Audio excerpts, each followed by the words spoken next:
ആദ്യം ഒരു മണിയാകുമ്പോൾ ഭയങ്കര ശബ്ദം കേട്ടു. ഭയങ്കര ശബ്ദം പറഞ്ഞാൽ ഭയങ്കരമായിട്ട് എന്തോ കുലുങ്ങി വരുന്ന ഒരു ശബ്ദം കേട്ട്. അപ്പൊ ഞാൻ പിന്നെ മുമ്പിലെ ഡോർ തുറന്നതും വീട്ടിലേക്ക് വെള്ളം അടിച്ച് കയറി. അത് ആകെ എത്ര ഉണ്ടായിട്ടുള്ളൂ, കാലിന് പകുതി ഉണ്ടായുള്ളൂ. അപ്പോഴേക്കും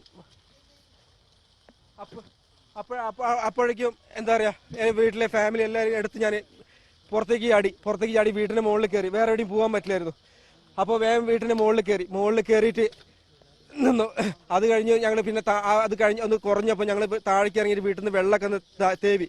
ഇനി ഉണ്ടാവുക പേടിച്ചിട്ട് എന്താക്കി ഒന്നും കൂടെ വീട്ടിന്റെ മുകളിൽ തന്നെ നിന്നു. അപ്പുറത്തെ വീട്ടുകാരുണ്ടായിരുന്നു വീട്ടിന്റെ മുകളിൽ.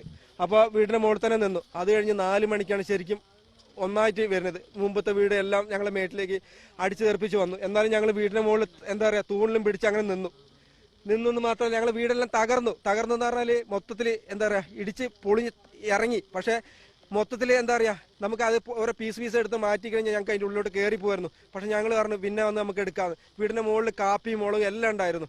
അത് ഈ സമയത്ത് പറയാൻ പാടില്ല, പക്ഷെ എന്നാലും പറയാണ്. ഞങ്ങൾക്ക് വേറെ ഒന്നുമില്ല, ഇല്ലാത്തതുകൊണ്ടാണ് പറയണത്. ആ സാധനങ്ങളെല്ലാം ഇപ്പൊ ഒന്നും കാണാനില്ല. ഇപ്പൊ നോക്കെ മറ്റേ മണ്ണ് ഇത് JCB കിട്ട് നിരത്തിയ പോലെ ആക്കി വെച്ചിട്ടുണ്ട്. ഇതൊക്കെ ആരോട് ചോദിക്കും? സ്വർണ്ണം അതുപോലെ 10-60 പവന്റെ സ്വർണ്ണം അതിന്റെ മുകളിൽ കൂടുതലുണ്ടാവുള്ളൂ.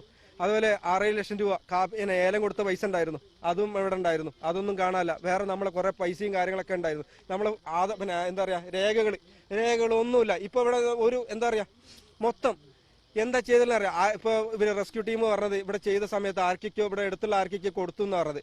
നമുക്കൊന്നും ആരും തന്നിട്ടില്ല. എന്തെങ്കിലും തരിക. കാരണം ഞങ്ങൾ 1 രൂപ എന്താ പറയാ മറുതുണിക്ക് ഒരു തുണി ഇല്ലാത്ത രീതിയിലാണ് ഇവിടുന്ന് പോയത്.